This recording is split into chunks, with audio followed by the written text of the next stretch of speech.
Welcome to the latest episode of 5 on the Floor on the 5 Reasons Sports Network. Thanks for joining us on your favorite podcast app on Apple Podcasts, on Android, Spotify, or the 5 Reasons YouTube channel. Recommending streaming us off Spotify for the time being. You get the episodes right away instead of waiting an hour or two. Also, check out Off the Floor. That's our Discord server, $2.99 per month. We mention this all the time when we do the draft episodes. Well, we mention it all the time anyway. But we have a draft channel. We got a transaction channel. We got an NBA Finals channel that's turning out a little bit more interesting than most people expected. Host updates channel and more. Also, the stage shows are coming back. So check it out. Link right here in the description. We call it Off the Floor. You can bypass the Apple upcharge. We'll tell you more about our prize picks contest coming up. Guess who's winning? And now, today's episode. Mercy, luxurious, Heat Nation, yeah, Mercy and Lago, down to Biscayne, yeah, 5 on the floor, ride for my dogs, where here's the thing, you can check the score, hustle hard, couple scars, wearing bubble frogs, down to Biscayne. Kept the floor playing, got it all band. Y'all seen the block, stop with one hand. And Pat we trust, it's power, have the guts. We're here to bring the heat, y'all can hang it up. Welcome to 5 on the Floor, a daily insider show on the Miami Heat and the NBA, featuring Ethan Skolnick, Greg Sylvander, Alex Toledo, Brady Hawk, and others from the 5 Reasons Sports Network. Also, make sure to subscribe to Off the Floor for the most heat anywhere.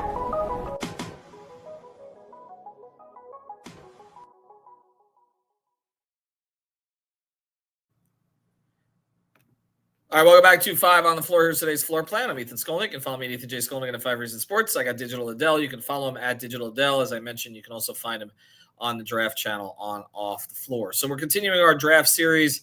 Draft coming up here now in less than 3 weeks. The Miami Heat are holding a draft party at the arena. We will be there, not the party part, but we'll be at the covering part. It's usually when Pat comes down at about 1 in the morning and tells us that he's sleepy and then gets upset about the memes that come afterwards. But we will be there. Alex, myself, and Brady. It's past both of their bedtimes, but they'll be joining us for podcasts. The Heat are going to set us up for the place to do it, which we appreciate, and we'll cover the draft from there.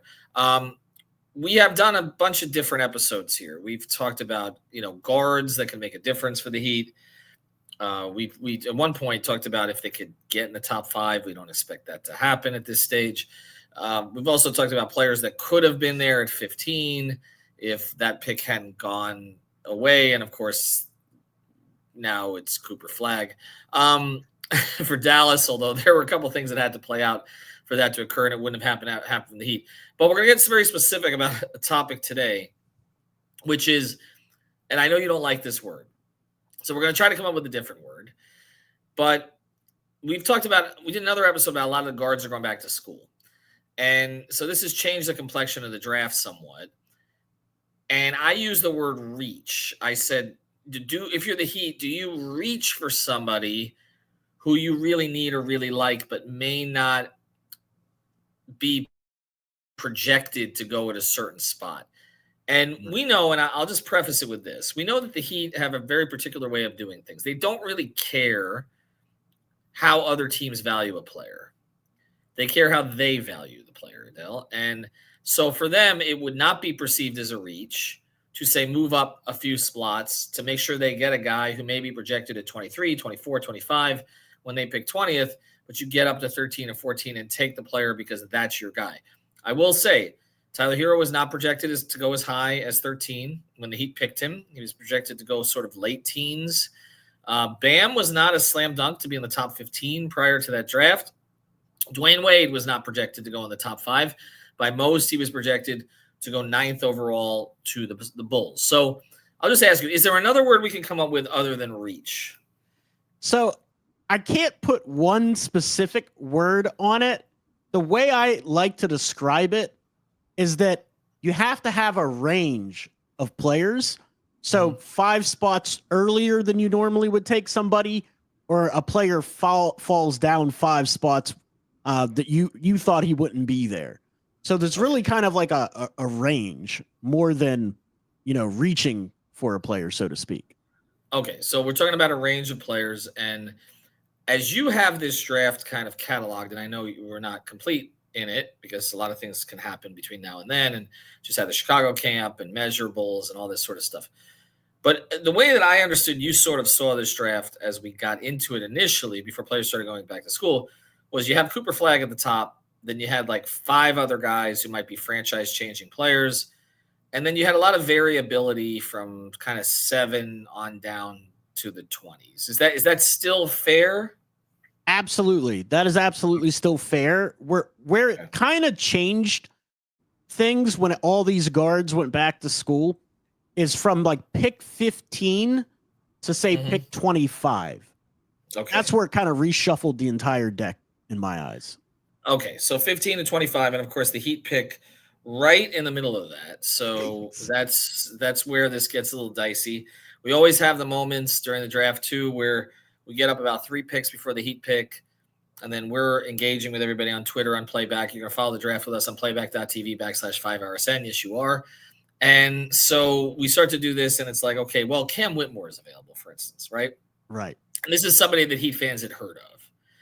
So all of a sudden, because and again, I want to be fair on this because I don't watch a ton of college basketball during the season anymore. I used to. I kind of catch up with it during the tournament, and I'm not breaking down film in any way close to the way you, Matt, and others do, okay? And even our guys at 5 on the floor. Greg picks it up a little bit late. Alex starts to evaluate it around now. Brady's going to start doing his threads. So we're catching up. And by the way, we're not alone because Eric Spoelstra is acknowledged. He doesn't watch a lot of college basketball. He kind of zeroes in on it after, a vacation and then getting eliminated. Okay, so had more time this year. So, but there's always guys that are like, okay, we've heard of this player. And so, of course, you've heard of this player. We did another episode about Walter Clayton Jr., who most Heat fans, if you could say, have you heard of 5 players in this draft? That's probably one of the 5 because he just won a national championship for Florida, and there's a lot of Gator grads in South Florida. Who's the guy that Heat fans, before we get into players that the Heat might reach for, that Heat fans, as we get up to 15, 16, and that player's not taken, will say, oh, you got to go up and get that guy. Who's the guy this year? No, that's actually a great point. So, like, when you start getting around, like, 15, for example, Ben Saraf is going to be there. Jason Richardson may have just went off the board. Nick Clifford, Carter Bryant, those guys, I think those are going to be some of the guys that people are going to be like, oh, we got to jump on those guys because we hear those guys and those names. A real common one is going to be Rasheer Fleming if he's still on the board at 15. Like, oh, you got to go up and get Rasheer Fleming, which he's going to be, a great player, 41% from 3, 7'6" wingspan as a wing. That's impressive. So you're going to hear a lot about Rasheer Fleming as the Miami Heat pick approaches. Even maybe a Jaeger Denman to a casual fan, because he was very well known throughout the entire college season and throughout this draft process. He's projected, to go higher, but I wouldn't take Jaeger. And we've done an episode on Jace Richardson. We've also done and Rasheer Fleming. We touched on both of those guys in that same draft. We've also talked a lot about Trey Jones, who we don't think is going to be there at that point, and then the Marquette guard, Cam Jones. I'm sorry. So you're right, exactly. Cam Jones, which we've talked about him too, and I know you're not a huge fan of picking him at 20. Okay, on the other side of this, we'll talk about players we think the Heat might jump up for, or maybe you think they should jump up for, not necessarily the ones that the fans would. Before we do, by the way, not enough of you signed up for this, okay? Because if you had and you picked me, you'd have money right now. Because what we're doing is on Prize Picks, make sure you sign up with the code 5. That's the most important thing. You get your $50 to play right away. It is legal in the state of Florida again. Yes, fully legal. But what we're doing is we're having a contest on every finals game where Brady, myself, Alex, and Greg each get $20 to play. And we can play it any way we want, but we can only play up to the $20 and we see who wins. And if you'd been industrious enough to go below the tweet that I posted on 5 Reasons Sports, which by the way is still pinned up there, and looked at our cards and chosen a fighter, so to speak, if you'd chosen me and been the only one to choose me, you would already have an additional $20 in promo funds in your account. So you should do this for the next game and you should choose me because here's the standings right now. I played 20 and I got 45. Greg played 20, he got 15. Alex played 20 and he got 0. Brady played 20 and he got, yes, the great Brady Hawk, 0. So I'm inviting you all to check out the tweet that we do for game 2 as we're going to play again. And I'm inviting you all to follow me. And then one of you who follows me after I win again, which I will, you'll get $20 to play right away. But the first thing you need to do is sign up for Prize Picks. Use the code FIVE. Have some fun with us. Get $50 to play and potentially get another $20 in promo funds. All right, so let's get to the players that you think maybe they should.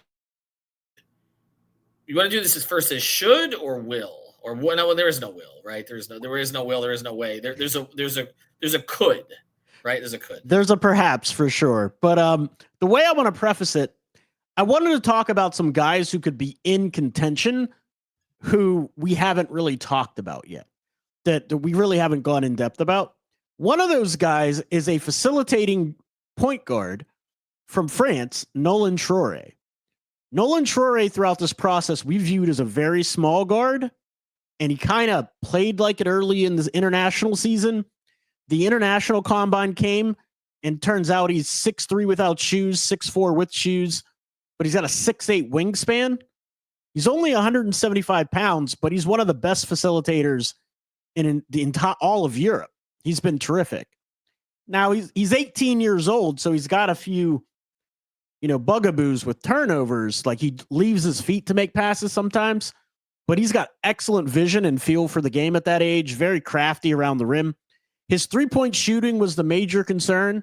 As the season went on, he's really started to hone in on that form, and it's getting better and better every single day. So Nolan Traoré does a little bit of everything for France. He has the ability to do some point of attack defense if he can put on some weight. Mm-hmm. Because 175, that's the problem. Yeah, that's light. really light. Right. There has been a great French point guard, but he played totally different, it sounds like, than this one, right? Tony Parker was not a 3-point shooter, mid-range specialist, lightning quick, great leader as it turned out. But again, totally different player. So I always say that because what happens sometimes is we categorize certain players from certain countries the same way. Right. Just like in America, every player is somewhat different in some way. Anyway, go on to the second one. Yeah, absolutely. And Traoré is really quick as well. He's got a nice left to right crossover or right to left crossover. And he's shifty, but he's definitely not nearly as quick as Tony. You're right about that. Danny Wolf's another guy. Danny Wolf is 7 foot tall, 250 pounds, but he can facilitate. He averaged in college, let's see here, per 36 assists, he averaged 4.2 assists per game, 11.5 rebounds per game, per 36. And he also averaged 15.6 points per game. By the end of the season, his ball handling was early in the season, his ball handling had him where he was being attacked by people on the perimeter, like wings. He would turn his back and have to back down players a little bit, protect the ball. By the end of the season, his ball handling was so good in the tournament, he was handling the ball like a guard, even against tight pressure over half court by wings and things like that. So he's one of those guys that gives you lineup versatility, facilitating, playmaking, rebounding, and block shots. And he's still only 21 years old, 6'11", 7 foot tall with shoes, with a 7'2" wingspan. So he's a guy I really wouldn't be surprised if the Heat took him if he was there at 20. All right. So, and again, I want to be clear on the reach thing here. I know you don't like that word. Where is he being projected right now? So if you take a look at the big board, for example, on Tankathon, I don't use Tankathon's big boards all that much, but if you look at where he's being projected on Tankathon, he's 23rd. Okay. I mean, that's not a huge reach. I mean, if you're talking about players who are in that kind of, 20 to 27, and I think I mischaracterized this at the beginning because I talked about the Heat trading up for someone, but this is actually more so the Heat staying put, but taking a player that people are saying, well, he should be going 25th, 27th, 28th or something along those lines, but Miami just likes the player. Yes. Wasn't Jaquez somewhat like this? I feel like people I know there was interest. The Lakers had interest in Jaime. There were others. They made a mistake with their pick because he's not even there anymore. No. But there were players who, I don't know. From what I remember, I was thinking, oh, Hawkins was supposed to go late 20s, right? He Wasn't was. he? Yeah, Okay. you're right about that. He was being projected in the 20s. I know whenever I was going through it, I identified him as a Heat type of guy because of all the things he did similar to Jimmy, and he slotted into that, Jimmy type role. But for sure, the consensus had him going later in the draft, going into the 20s. Okay. You got another one? Oh yeah. I got two more real Go quick. ahead. So the other guy that I wanted to talk about is Adel Thoreau. Adel Thoreau is a 6'6" guard that's got humongous hands. He's a outstanding athlete, 218 pounds with a 7-foot wingspan. He can finish on the break, dog point of attack defender, will rebound for you. He can block shots. He can get steals, attacks the cup, gets to the free throw line. The problem is he's not a great shooter. He's not a very good shooter at all, really. He only shot 68% from the free throw line in college, but he's a free throw merchant. I mean, he gets to the line a lot. So if you can get a guy like him, and again, only 21 years old, into the system where they can develop his shot and develop that skill set, he does everything else you'd want and has all the measurables you'd want. Okay. Sounds like, and we talked about their need for athletes. So obviously this is that. And I've made the case that maybe they need to take more athletes and then kind of work with them on the more technical details of their shooting form, which is something we've seen them be very good at in the past. All right, give us your fourth here. I'll give you the fourth, and then the last thing I'll do is tell you where I think if they ever did reach a couple of spots, who it would be. Okay. So Hugo Gonzalez is the last guy. I've talked about him a little bit before, but he's got that similar profile to Adel Thoreau as a really athletic wing. Hugo Gonzalez is the same size. He's 6'6". He has a long wingspan, and he's very, very athletic. When he finally got time in Europe, one of the things that popped off the tape is defensively at 6'6", his ability to weak side shot block. It was just unreal. And so if you can harness that athleticism and develop his point of attack defense, he's a good enough shooter and has a great feel for the game. He can facilitate. He can get into the lane and score. He's crafty around the basket, and he's athletic enough to give you rim pressure. So he's another one of those guys that would be a moldable piece of clay for Eric Spoelstra. Okay. And the guy they reach for is Ben Saraf. Okay. But you've talked about him before, though. But would this be considered a reach? Because it sounds like he's not even going to make it to them. That's why I think it's a reach. I think that's the guy they'd have to trade up a few spots to jump up for. Instead of staying put and taking a guy maybe in the 20s, you're saying this is the player they would need to move up for. And again, this Saraf is someone who has playmaking chops, right? Like this is what we discussed. Right. He's 6'5", 200 pounds. I've been watching the full games of the playoff games in Germany, and he is the engine that drives that team. Every time he's in the game, they take the lead. They take him out, they lose the lead. And he's gotten better and better as the season gone on with his shot form.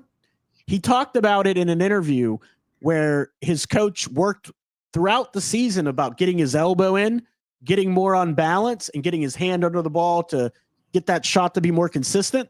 And it's paying dividends in the playoffs. He hasn't even had a chance to work on that in like an off season. Like it's been phenomenal growth from a 19-year-old. And his body's completely different from the beginning of the season to now. Like he's rocked up a little bit.